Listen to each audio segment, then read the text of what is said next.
Life expectancy is increasing in Western countries, but unfortunately, The conditions of modern life cause disease. That's why we have invented the term diseases of civilization. diabetes, hypertension, obesity, cancer. The number of illnesses is exploding and the consumption of medication as well. The side effects of some of these chemical crutches regularly make news, creating an atmosphere of distrust. If we talk about treatment through medication, I can say that we have now reached an impasse. But maybe there's another therapeutic approach, an ancient method praised by religions but long ignored by science. Fasting. In Russia, Germany and the United States, doctors and biologists have already been exploring this possibility for half a century. We wanted to know if it was visible in the laboratory at the hormonal level. Calorie restriction as an effect, can we make it a lot bigger if we starve the organism? How does fasting work, and what kinds of pathology is it useful for? The results are remarkable, especially in the treatment of the disease of the century. This is a new approach to cancer therapy, and it's some people would call it a complementary approach.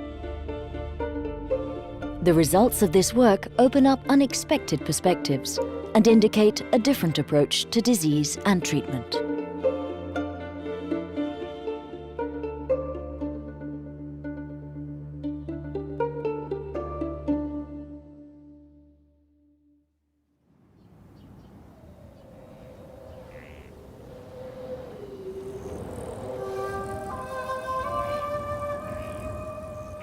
A unique experiment is taking place in the heart of Russia, on the Siberian plains.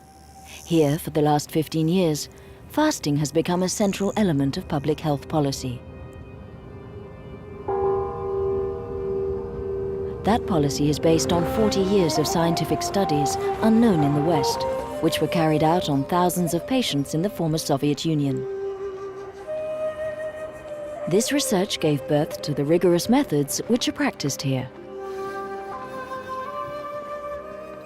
After 4 hours by bus on a difficult road, Lyubov Baranova reaches the Goryachinsk sanatorium. She's come on the advice of her brother, who had been treated with a course of fasting. The shores of Lake Baikal are a few hundred yards away. The scenery is idyllic. Goryachinsk is famous for its hot springs, and since 1995 for its center for fasting. The cures are covered by state health care, and the whole building is reserved for the fasters.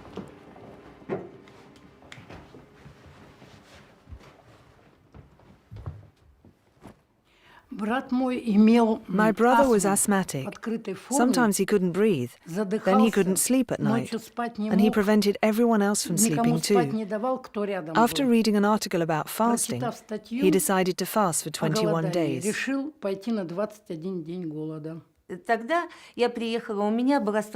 I had a terrible allergy to sweet things, like oranges, that sort of thing. I had been treating it for years, but nothing helped. My allergy came back after each treatment. By the 7th day, he was fine. He was in good health. He believed that a miracle was possible, and this method had cured him. He's fasted several times since. I was one of the first to come and fast here at Goryachinsk. I fasted for 18 days.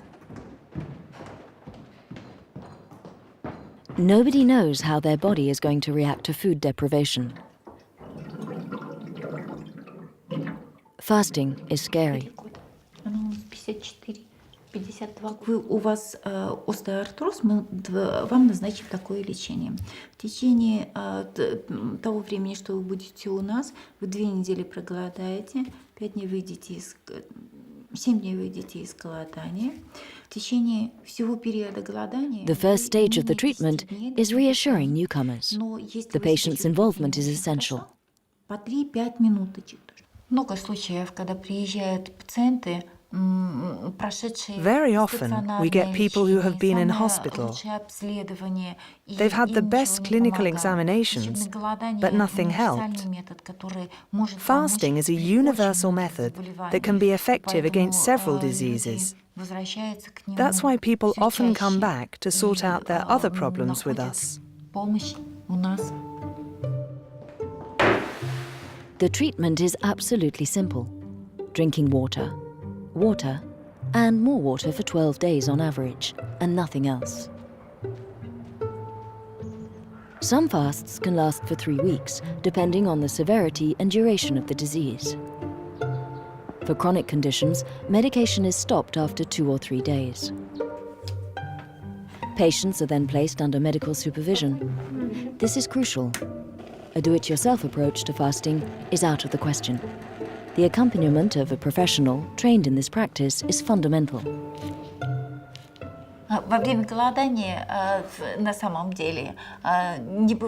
During fasting, there's no real nutrient deficiency. One can observe a decrease in vitamin C, vitamin D and E, and some other components of the metabolism, but these losses are not critical.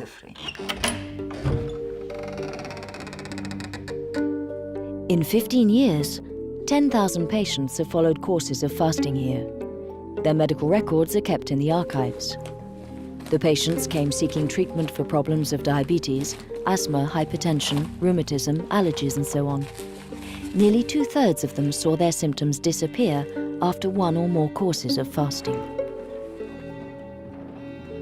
They all say that depriving oneself of food is not the hardest part. The sensation of hunger disappears after 2 or 3 days. The difficult part is what the people here called the Acidosis Crisis. Olga has not eaten for 5 days. She's already been through this phase, which sometimes results in a feeling of weakness, nausea, or headaches. Ой, мама! Ну, здрасте. It's the price to pay for the adaptation of the organism to this radical change. The body must learn to live off its reserves. The third day was hard. Now it's more or less okay. My body is getting used to it. Today I feel better, but it's still not great. It's because up to the third day there is a process of elimination and detoxification. That's why it's a bit tough and the patients don't feel very well. After that it improves. The body cleanses itself and it gets better and better.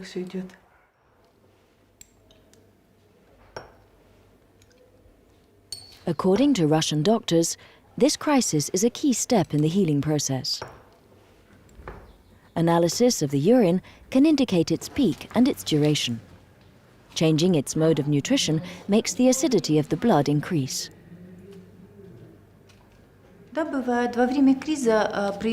During the crisis, all diseases get worse, and sometimes patients have severe pain, as in the case of migraine, for example, or pain in the joints in sufferers from gout or arthritis. But it doesn't last very long, usually no more than 24 to 36 hours. This crisis is a sign of a profound transformation in the body. The organism has to feed on itself. But how can it provide the fuel needed for its survival? The body has 3 fuels: glucose, fats, and proteins. The essential fuel is glucose, which the body absolutely needs in order to function. The brain cannot do without it. But after a day of fasting, the glucose supply is exhausted. How does the organism adapt? It soon makes glucose from protein, and particularly from that found in the muscles. It'll also draw on its reserves of fat to create a substitute for glucose. This fasting fuel is known as ketone bodies. It is these ketone bodies that will be the main food supply for the brain. The work is done by the liver, which is a real factory for transformations in the body. Ольга Александровна, проходите, пожалуйста. After the crisis, the body finds a new equilibrium. There are treatments to help the patients cope better with the fasting. Colonic irrigation, body wraps, saunas and massage. The Russian doctors also recommend 2 to 3 hours of exercise daily. All converge towards the same goal, to stimulate the organs of elimination. The kidneys, intestines, liver, lungs, skin are set to work. The body must be allowed to eliminate the waste accumulated in the organism. Today is my 5th day of fasting. Look at my face. And my eyes. I look like a young girl. No makeup, nothing. I'm 100% natural.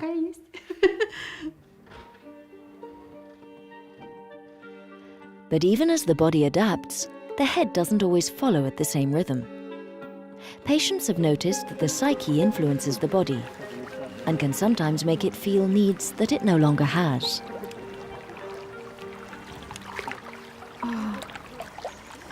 The third day was the most painful. It's not my stomach crying out to eat, it's my head. That's what's difficult.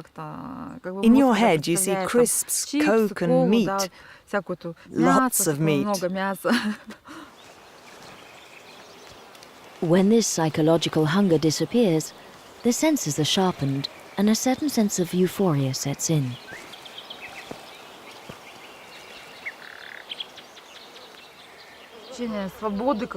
I have a feeling of freedom. I've realized that I'm strong. If I can fast, I can do anything. But how does fasting work? How is it that 2/3 of patients feel better? Of course, that figure calls for caution.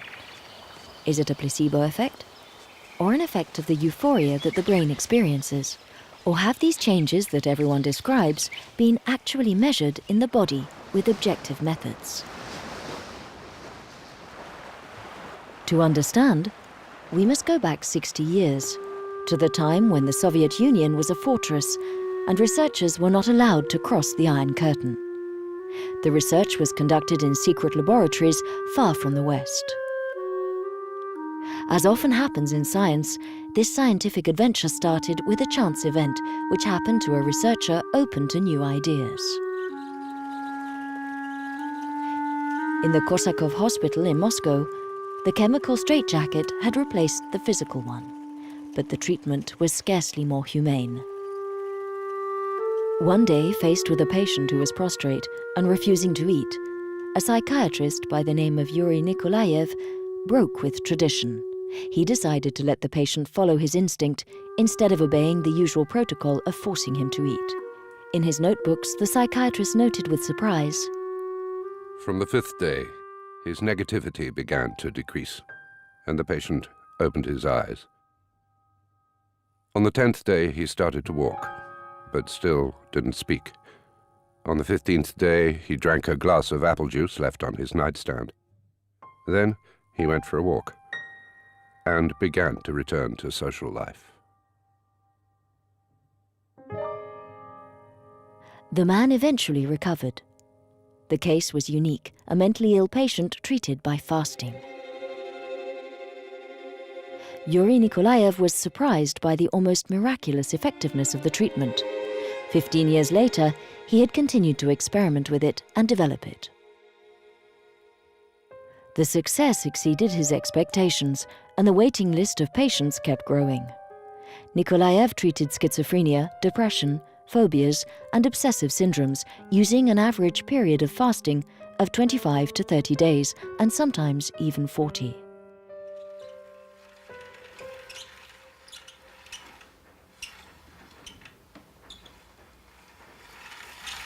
In a small apartment in Moscow, where his father also lived, Nikolaev's son remembers the increasingly strong opposition of the medical world.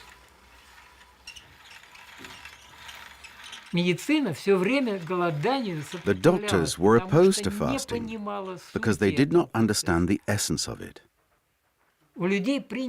People usually think of being hungry as something bad. You need to turn your head back to front to accept the idea that fasting can cure. And it's even more difficult for a doctor than for an ordinary person.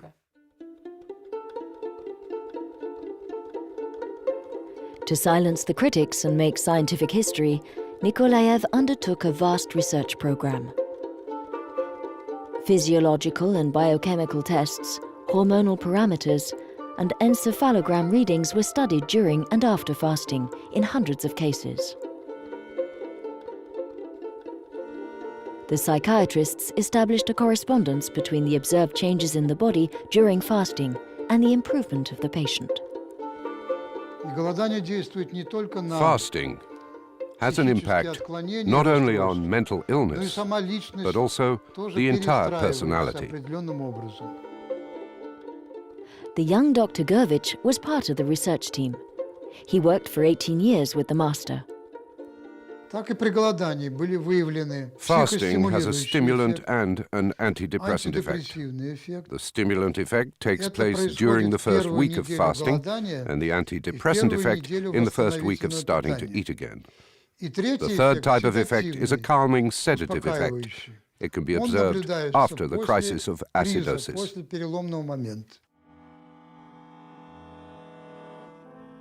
Nikolaev treated 8,000 patients with fasting with a marked improvement in 70% of cases. 6 years later, 47% had maintained that improvement. Some could resume a normal life and raise a family. But there was another surprise. Nikolaev and his team noticed that not only the psyche of patients improved, but also their physical ailments such as hypertension, arthritis, asthma and eczema. He appealed to the government. The Ministry of Health was skeptical and launched a campaign to check the results. This was in 1973. It conferred the task to several well-known doctors, among them Professor Kokosov and Professor Maximov.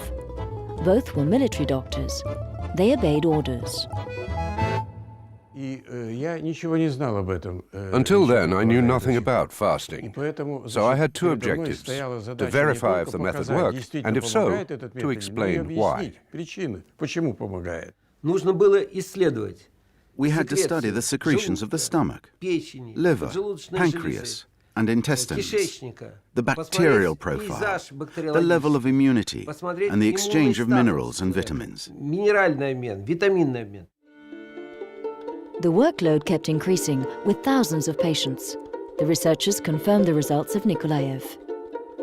They compiled precise lists of indications and contraindications for fasting. Indications: bronchial disorders, cardiovascular disorders, gastrointestinal disorders, endocrine disorders, digestive disorders, bone or joint disorders, skin disorders. Contraindications: cancers, tuberculosis, diabetes of the type 1, chronic hepatitis, thrombophlebitis, anorexia. But how can you explain the effects of fasting? Fasting causes a state of stress. This activates sanogenesis, or recovery mechanisms, and autoregulatory processes that are usually inactive because of our lifestyle. Stress seems to be the central point. Stress is an adaptive response to environmental change, in this case, food deprivation.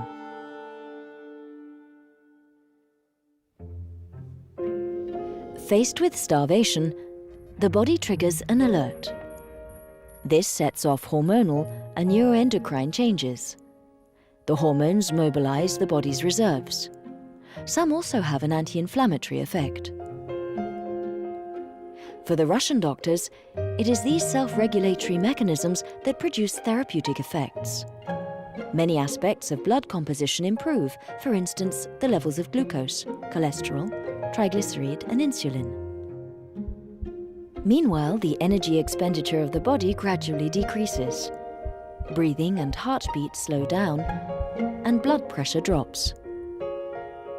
the digestive system goes into a state of rest.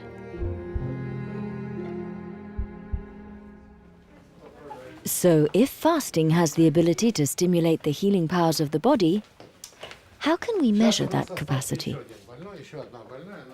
Professor Osinin is a specialist in bronchial asthma. A student of Kokosov, this pulmonologist has treated nearly 10,000 asthmatic patients through fasting. In 40 years of practice, there's not been a single accident, he confides. Osinin's research has indicated changes in cells in the lungs mucosa. These black cells reveal a presence of histamine, which causes a hypersecretion which leads to bronchial spasms. After 12 days of fasting, there is no more histamine. The cells are filled with lipids and the spasms have disappeared.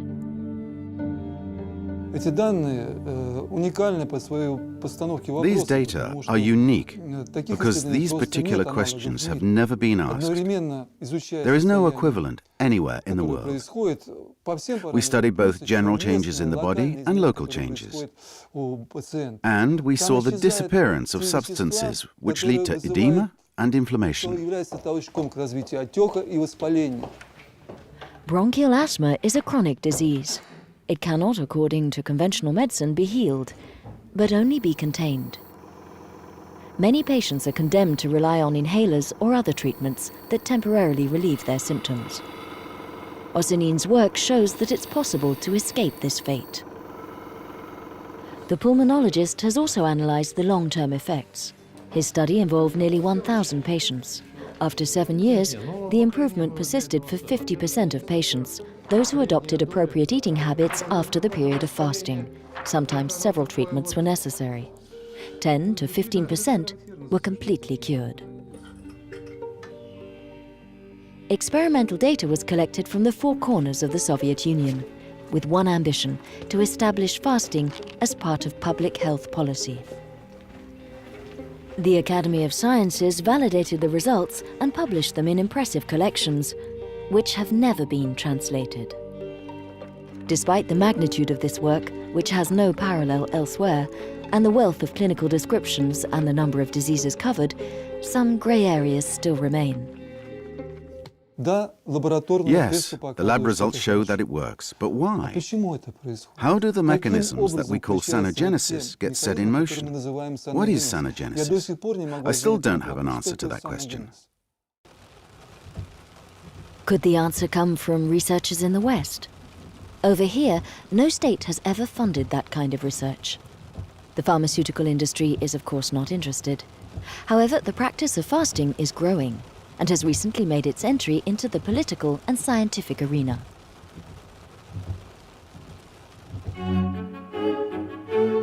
The next stop in our journey is Germany. In this country, 15 to 20% of the population claims to have already fasted.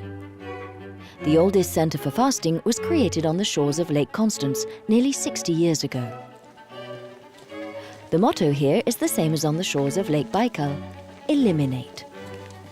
And the elimination is done in a group. The Buschinger Clinic's reputation has crossed frontiers. 2,000 people stay here every year.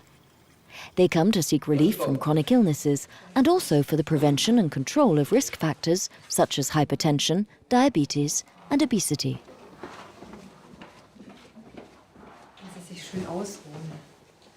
Usually, Jürgen Bahl wears a suit and tie. And no one puts a hot water bottle on his liver. Normally, he works in a glass tower in Zurich. I'm a banker, and I had to travel in the Soviet Union and Eastern Europe.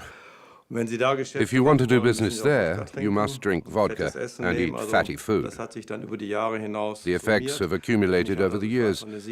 My liver had grown 7 centimeters, and I had very bad blood test results.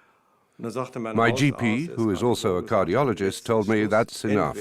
Either you change jobs and finish with Moscow, forget Russia, no more vodka, or you take up fasting. And personally, I couldn't imagine being able to fast. It seemed impossible for me not to eat anything for 3 weeks and be hungry all day without a glass of wine. I'm a gourmet. I couldn't do it. After the first treatment, Mr. Baal's liver shrunk back to its proper size and his blood tests went back to normal. Since then, he keeps an eye on his diet and returns each year to Ubelingen. A spell of fasting resets his counters to 0. No, these are not the traditional glasses of water. As a small departure from the rigors of fasting, a light soup or fruit juice are served twice a day.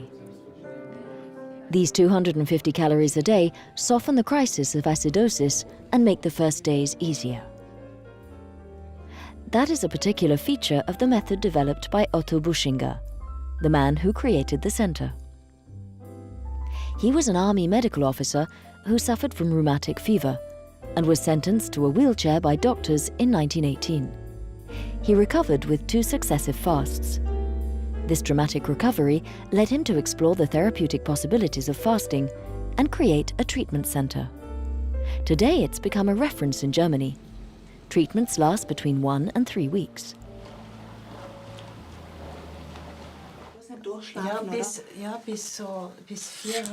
Pauline Valike has come to the Buschinger Clinic for the 2nd time this year. This interpreter, who lives in Switzerland, suffers from severe rheumatism. She has decided to fast for 12 days. Did I think I wouldn't be able to move anymore? Yes, I did. Last year, I really had a moment of despair. I said to myself, I'm still too young to be bedridden. But that was going to be my life, especially since I live alone. I arrived in February stuffed with pain medication. I had been taking anti-rheumatics, I had been taking cortisone, all the stuff they normally give. And I was exhausted by it all. I felt completely worn out. The fasting has been the opposite of what you might think. Instead of wearing myself out even more, I feel that I'm totally purifying myself. My body has found the energy to bounce back. I'm not saying that I was running and leaping out of the center, but I do feel like my body can now heal itself. I thought I'd always be stuck on medication, but I'm not. I've stopped.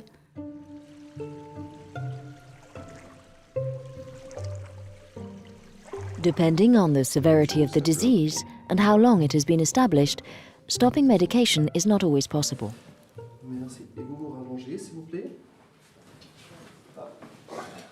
This patient comes twice a year for a stay at the clinic.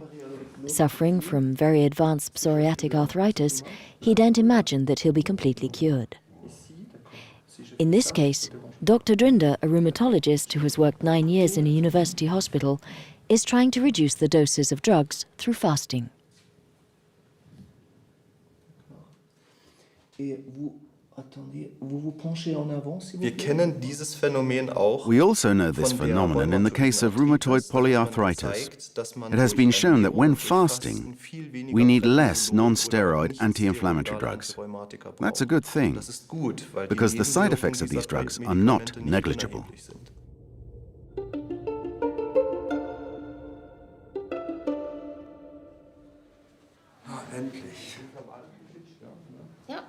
Mr. Baal will end his fast tonight. It's a crucial moment. Eating unsuitably and too much would jeopardize the success of the treatment and could even be very dangerous. The body must get used to food slowly. So the period of starting to eat again is tightly controlled, both in Germany and Russia. Paradise. I always look forward to this moment, but in a way I'm pleased. On the other hand, I have some nostalgia because it was a good experience. Anyway, if it's a soup or whatever, I really enjoy it. Are you impatient or not? A little bit. Yes, a little bit. We should be able to lead the healthcare market with fasting as the central element. Today, there is an extraordinarily lucrative market for the treatment of disease, especially chronic diseases. When a diabetic becomes chronic, that is an opening to sell medication for several decades or do operations. So it's quite a fertile market.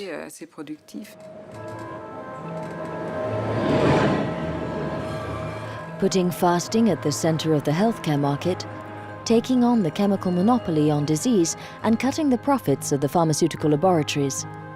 That's a long way off. But in Germany, things are starting to change. Here, for nearly 10 years, in an annex of Berlin's Charité Hospital, the largest public hospital in Europe, one floor of a building is reserved for patients being treated by fasting. A dozen public hospitals do the same. The practice is gradually finding its place in the arsenal of official medicine. Professor Michelsen has conducted several scientific studies on fasting. He offers this therapy to patients suffering from rheumatism, metabolic syndrome, or heart problems. The treatments are reimbursed by the Social Security system. Nearly 500 patients undergo treatment here every year.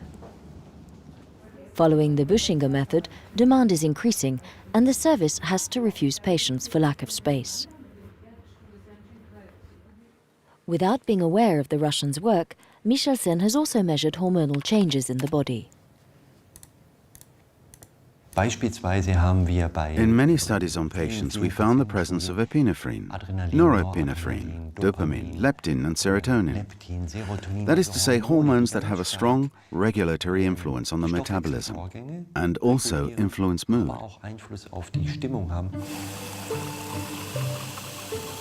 The level of serotonin, often called happiness hormone, is increased. Like the Russian psychiatrists, Michelsen has seen an improvement in mood in patients who fast. He also noticed a reduction of pain and an improved sensitivity of the insulin receptors. He found that fasters showed an increased readiness to adopt a healthier lifestyle after the fast, which would be conducive to maintaining good health. If I had been studying a new drug and got these results, I would certainly be getting calls every day with proposals, financial aid, and money for research. But when it comes to fasting, people just say, that's interesting. But there is no real encouragement for the research. It has to change. It's very easy for critics and skeptics to say that there are not enough studies, when we know that no funding is granted for just those studies. Michelsen is no longer focusing on the fundamental mechanisms of fasting. As a physician confronted every day with an increasing number of chronic diseases, it's in this area that he particularly sees a need.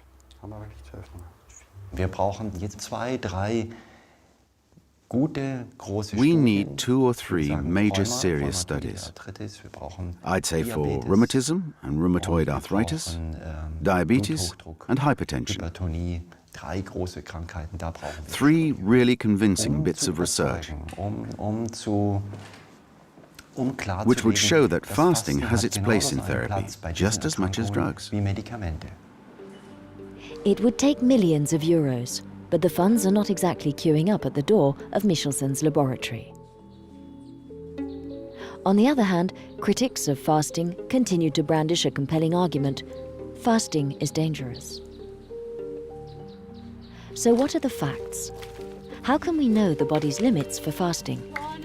It's impossible to conduct such experiments on humans for obvious ethical reasons. But the study of wildlife can provide an answer. That answer will throw a remarkable light on the mystery of its mechanisms. But let's not jump ahead.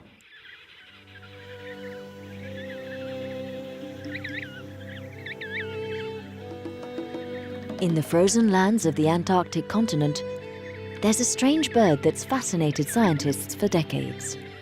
The male emperor penguin practices fasting spontaneously in his colony on the ice. While he's sitting on the egg, waiting for the female to return, the male is able to go without food for as much as 4 months.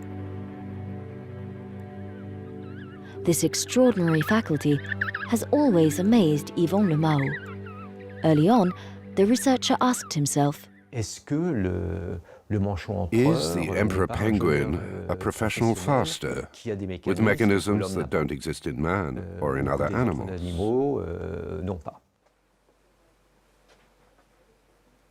In his CNRS laboratory in Strasbourg, Yvon Le Mao brought together all that has been written in the West on the subject. But he couldn't find the answer. However, there are a few certainties. Fasting can be dangerous because as the body feeds on its own resources, it's using up its reserves of protein. But the muscles are composed of protein and the heart is a muscle. When half of the proteins have disappeared, death ensues. Yvon Le Mao and his colleagues decided to measure the percentage of protein used up by the penguins during fasting. This figure is critical to determining the limits of what is possible. The result was remarkable. During most of their fast, proteins provided only 4% of their daily energy expenditure. Fats provided 96%.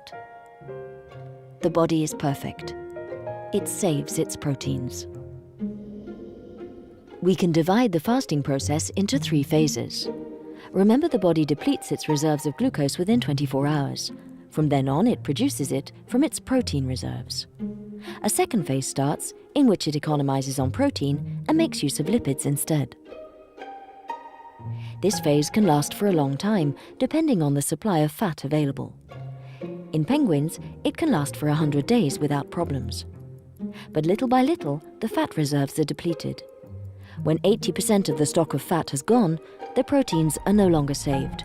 The animal enters phase 3 and must eat before it's too late.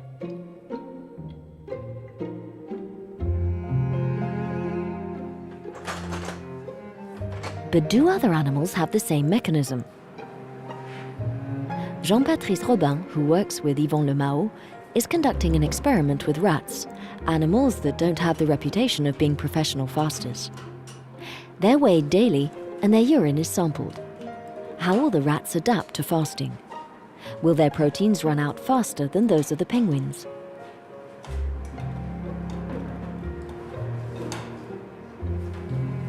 Surprisingly enough, the results are similar. During phase 2, the rat saves its proteins in the same manner as the penguin.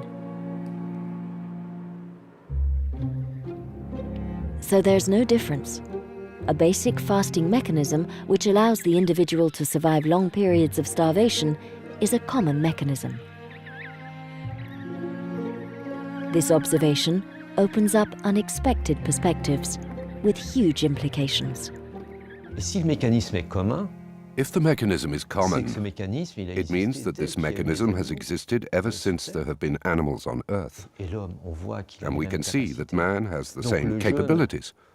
So fasting, instead of being something dangerous, is an adaptation which has existed from the earliest days of life on Earth, and which, at least within the limits we have identified, presents no danger. The ability to fast must have been a coping mechanism shaped by evolutionary history. On that scale, there's not much of a gap between penguins and man. Scientific research has shown that an adult, 1 meter 70 tall, weighing 70 kilos, has around 15 kilos of fat reserves. Enough for a healthy person to keep going for 40 days. From the perspective of evolution, it is likely that survival normally involved periods of fasting. The situation we have today, with regular meals and a well-stocked fridge, is a historical anomaly. So it's not surprising that the body encounters difficulties when it doesn't fast and eats constantly. Our genetic heritage appears to be less adapted to this situation than it is to fasting. So it seems that our body is better equipped to deal with lack of food than excess. So does fasting activate atavistic reflexes rooted in the body's memory? If that hypothesis is valid and the ability to fast is inherited from our evolution, it must be observable in the genetic code. The memory should be inscribed there.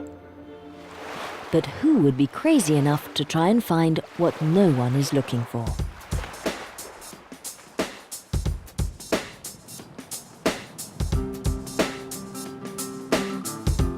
Walter Longo is a young Italian researcher working in a laboratory at USC, the University of Southern California in Los Angeles. I have my goal.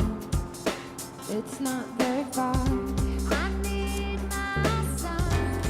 His field is gerontology, the mysteries of aging. You're not very far. I must be. At 16, he emigrated to the United States in the hope of becoming a rock star. Now, he's an internationally renowned biologist. Welcome to California. We're not far now from the countdown. Like all gerontologists, Walter Longo has a goal: delaying chronic diseases that appear with age, such as Alzheimer's and cancer, and generally slowing down the effects of aging. For the world. Researchers have shown that reducing the food supply of an animal over a long period allows it to live a longer and healthier life. Longo is aware of that. Oh, good. One day, he decided to take a decisive step. Why not try the extreme form of caloric restriction, fasting? The idea seemed ludicrous, Good job. especially in those sophisticated laboratories in California, but not to Longo. He had an intuition that fasting might protect the body against all sorts of toxins. He would test it with one of the most toxic of all, chemotherapy, the poison for destroying cancer. He took mice with cancer and separated them into two groups. One group was fed normally, the second group fasted for 48 hours. So then I convinced a few graduate students that first thought it was a crazy idea because it's very counterintuitive. You think you starve something and it's going to become weaker, right? It's hard to, especially for somebody young, but even for somebody very experienced, our own colleagues, it's hard to imagine how you can starve something and that becomes stronger.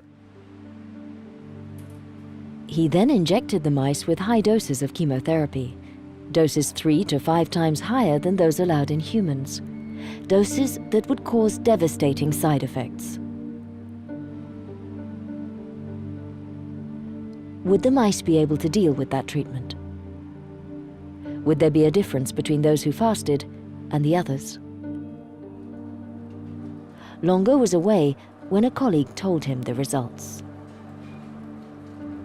And she called me up and she said, "You won't believe the results. It looks like all the fasted mice are alive and all the mice on the normal diet are dead." And so of course I was very happy because it was more than I was expecting. And so I asked her to repeat it, and I asked the people here to repeat it, and both of them came back with exactly the same results. This is a video showing the behavior of the two groups treated with temozolomide. In these images, filmed by the laboratory, the differences between the two groups of mice are obvious. On the one side, those who fasted seemed perfectly healthy. They move normally, their hair is smooth, their tissues are not damaged, and their cognitive functions seem intact. Here on the right are the mice who ate normally. In the end, only 35% survived. They're in bad shape, and they just lie prostrate in their cages. Detailed examinations showed that their heart and brain were also affected. The news was a bombshell. As soon as the study was published in a scientific journal, the press was talking about it. The results for the moment only concern mice. No matter. The journalists spread the word: fasting protects from the side effects of chemotherapy. This is the Norris Hospital in Los Angeles, one of the largest anti-cancer institutions in the United States, where 200 therapeutic trials are conducted each year. Here they took the discovery very seriously. We're The hospital board decided to launch a clinical trial on patients without delay. Dr. Tanya Dorf is supervising it. The young oncologist is enthusiastic. The people fighting cancer in the front line know that they need new strategies. I've always felt that it's so unfortunate that our tools for treating cancer are destructive. They attack anything that's growing quickly. They're very indiscriminate. And we're developing better targeted therapies, but I think it makes a lot of sense to try to protect the body and maximize the damage done to the cancer and minimize the harm done to the normal body. Yeah, I think the muscles might get stiff. But we should be cautious. Not many patients have been recruited yet. This patient has fasted for 24 hours. Others have done 48 hours. No longer for now.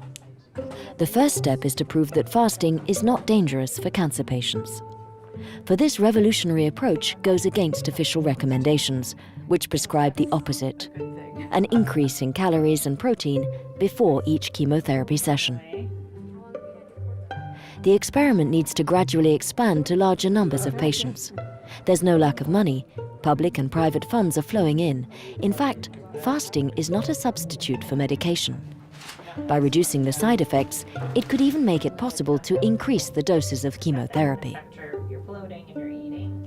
As a doctor at the hospital remarked to us, imagine, it's a treatment that's easy to implement and cheap.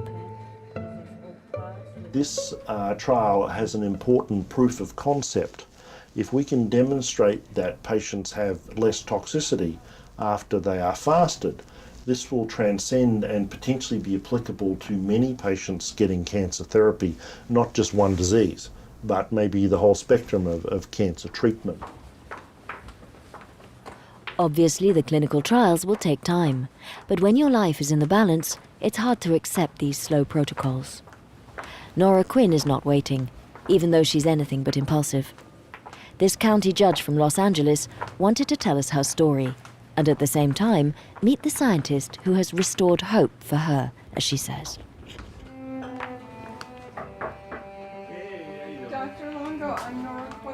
When she read an article in the Los Angeles Times describing the work of Longo, Nora Quinn made her decision. She had just been diagnosed with breast cancer. So if I'd waited for them to go through the human trials process, it would have been 10 years later. I'd be dead from breast cancer. So since I had to start chemotherapy then, I couldn't wait. And I was very lucky. My oncologist was open to the idea. She didn't encourage me to do it, but she didn't say no. She said, if you want to fast, go ahead, do it. She goes, I don't think it'll make any difference, but go ahead and do it. Nora Quinn had to complete 5 chemotherapy sessions. She was afraid of the side effects, especially the disturbance of her cognitive functions. Under the supervision of a doctor friend, she fasted 5 days before the first chemotherapy. She felt good and could continue working. For the next 2 sessions, her oncologist persuaded her not to fast. She reacted very badly to the chemotherapy. She felt so bad that she decided to fast before the last 2 chemo sessions. Again, she felt much better. There's no question in my mind that I came out of the treatment with fewer side effects and less long-term fatigue and chemo brain than my friends who did not fast, who went through similar rounds of chemotherapy. There's no question in my mind. Nora Quinn is not the only patient to have fasted spontaneously. Among the 30 people who've tried it, the Norris Hospital was able to take a sample group of 10, see their medical records, and obtain their analysis. Nora Quinn was part of that study. The results confirmed those observed in mice. The fasting made chemotherapy more bearable. Fatigue, weakness, nausea, and headaches were significantly reduced. But if fasting protects the potentially devastating effects of chemotherapy, how does it affect the chemo itself? Does it make it more effective or not? Before answering this crucial question, we need to first understand the mechanisms by which fasting protects healthy cells. Does fasting cause a change in gene expression? Longo selected cells from the liver, heart and muscles. If we unravel the DNA strands, here are the genes. These genes are directing the work of the cell. Their expression is normal. After 2 days of fasting, Longo observed a radical change in the expression of the genes. Some were overexpressed, others underexpressed. The genes had modified the cell's functions, putting them in protection mode. It was a total transformation which happened very quickly, as if this ability came from an ancient genetic memory. The normal cells, having learned all the lessons in those 3 billion years, enter a protective mode. They have to, because there's low glucose, low nutrients. They have to stand by and stay as protected as possible. And chemotherapy is one of the things they have to be protected against. So the cells protect themselves as an atavistic reflex. Yvon Lemao, the penguin specialist, had put us on that track. But if fasting protects healthy cells, doesn't it also protect cancer cells? If so, Longo's whole thesis collapses. Let's compare a cancer cell with a normal cell. After 2 days of fasting, the genes of the cancer cell are expressed in the opposite way to those of the healthy cell. As the cancer cells have undergone genetic mutations, they've lost the evolutionary memory and the protection mechanisms do not occur. The cancer cells hate this low glucose, low growth factor environment, and not only they do not become protected, they become more sensitive to chemotherapy. In fact, even in the absence of chemotherapy, they can die, or certainly their growth can be reduced. And so fasting can slow their growth even without chemotherapy. Even without chemotherapy, we were told, for cancer cells, fasting is a nightmare.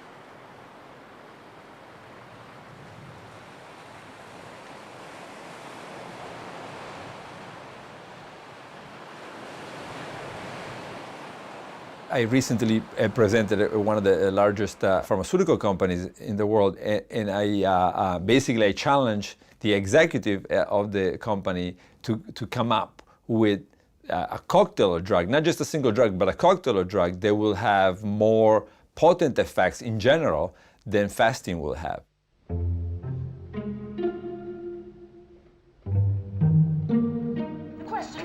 Why would you want a deal on fast food when you can get a deal on my... Are we ready to see the world differently? Right now, carry out 3 medium pizzas for just $9.90. Imagine that consumption wasn't the pillar of our economy. So hurry in. Need something loaded with fat? Imagine that doing without was not considered a failure. And a full serving of vegetables. Are we ready, as Nikolaev's son put it, to turn our heads back to front? Give me $2 and it's all free. 3 items, $2. Now that's a deal.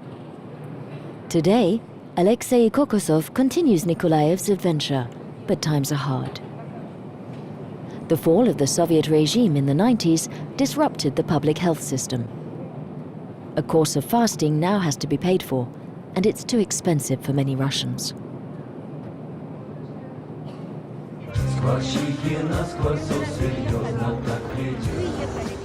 But there's still a place on this earth, hours by plane from any major city, where the state actually encourages and develops the practice of fasting.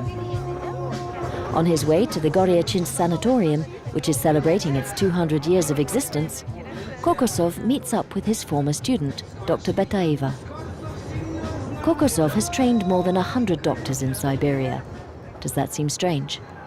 Here, resources are limited, and there's a fragile ecological balance. Frugality is a necessity, so fasting doesn't seem crazy. It isn't seen as a punishment. Abstinence is given its rightful place. The Minister of Health, who is a physician himself and a keen defender of fasting, provides enthusiastic support for the practice. Еще раз. Ждите моей команды. Курорту Горячинск 3-4. Ура! Ура! Ура! РДТ 15 лет. 3-4. Ура!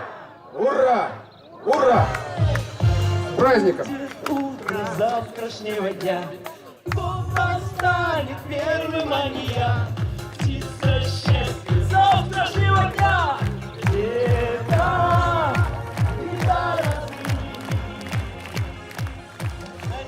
Maybe this little republic should make us reconsider our hesitations and reconsider our healthcare model, which often seems to see disease as a marketing opportunity, and make us think twice about the mirage of growth without limits, when evolution itself has programmed us to cope with deprivation.